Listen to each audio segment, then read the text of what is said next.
So you've introduced them, the client has completed them. How do you score them?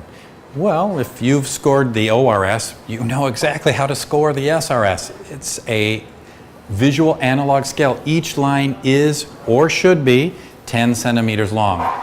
Make sure before you start using the scales on a routine basis, if you're using the paper and pencil measures, that the lines print out 10 centimeters in length.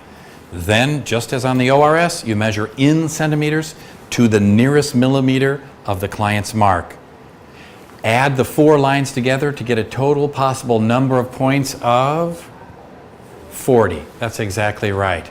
Now, on the SRS, a score is considered of concern when it falls 36 and lower. Why is that? Well, it appears that only 25% of the people who complete that measure from visit to visit will score below a 36. That means that it's a 1 out of 4, which we've decided is a cause of concern, and you should take a few moments and discuss that with the client.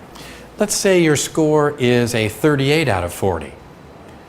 Are you off the hook then in terms of getting feedback or talking with your client about it? The answer is no, especially if one of those items is an 8. Any item that measures an 8 or lower is an item you'll want to ask particular and specific questions about. Finally, from visit to visit, a very important finding from the literature, we've noticed that when there's a decrease of even a single point, let me say this again, if your score is a 38 at session 2 or meeting 2, and now it's a 37, a decrease of even a single point, that this is associated with poor outcomes within 2 to 3 weeks of that particular score. So whenever you see a decrease in scores, this is a time to inquire about it with your client. Don't talk yourself into accepting that score by saying something like, well, we were really into some difficult material during this visit, so a lower score is understandable. Always take those slightly lower scores as an indication of what my grandmother would call damnation with faint praise. They're saying in a subtle way, something isn't right. Ask about it. Similar to the ORS, the scores on the SRS can be plotted on the graph from visit to visit.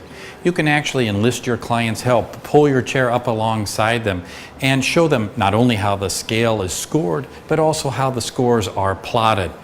On the graph that accompanies the scale, there is a dashed line at a score of 36. We call that the clinical cutoff. As I mentioned earlier, this is when you need to be concerned when the overall score is below that particular number. Enough words. Watch this next video example that shows exactly what I've been talking about.